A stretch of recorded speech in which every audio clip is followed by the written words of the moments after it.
অর্থনৈতিক সংকটে জর্জরিত ইরানে ছড়িয়ে পড়েছে বিক্ষোভ, রাজপথে বিক্ষোভ আর আন্তর্জাতিক অঙ্গনে কূটনৈতিক হুমকি, দুয়ে মিলিয়ে অস্থির হয়ে উঠেছে পরিস্থিতি। বুধবার ইরানের মূল্যস্ফীতি নিয়ে মার্কিন প্রেসিডেন্ট ডোনাল্ড ট্রাম্পের হস্তক্ষেপের বক্তব্যের পর ছড়িয়ে পড়া বিক্ষোভে যারা নেতৃত্ব দিচ্ছে বা উস্কানিমূলক কাজে লিপ্ত আছে তাদের বিরুদ্ধে পদক্ষেপ নেওয়ার কথা বলেন দেশটির শীর্ষ বিচারক গোলাম হোসেন মোহসেনি এজেই।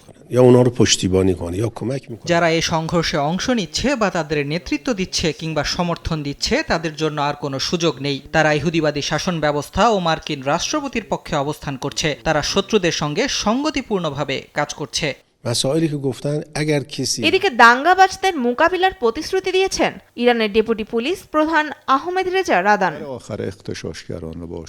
প্রিয় জনগণকে আশ্বস্ত করছি যে আমরা দাঙ্গাবাজদের শেষ ব্যক্তি পর্যন্ত মোকাবিলা করব। জনগণের সহায়তা ও নিরাপত্তা নিশ্চিতে সতর্কতার সঙ্গে কাজ করছি আমরা।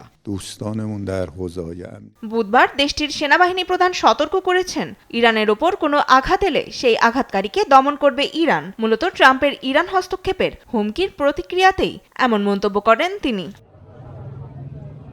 শুক্রবার ইরানে চলমান অর্থনৈতিক সংকট, মুদ্রার দরপতন, দ্রব্যমূল্যের ঊর্ধ্বগতি ও আন্তর্জাতিক নিষেধাজ্ঞার চাপ নিয়ে ছড়িয়ে পড়া বিক্ষোভে এবং বিক্ষোভকারীদের ওপর কোনো প্রকার দমন-পীড়ন করা হলে যুক্তরাষ্ট্র হস্তক্ষেপ করবে বলে হুমকি দেন ট্রাম্প। এরপর থেকেই দেশ দুটিতে শুরু হয়েছে নতুন করে কূটনৈতিক উত্তেজনা।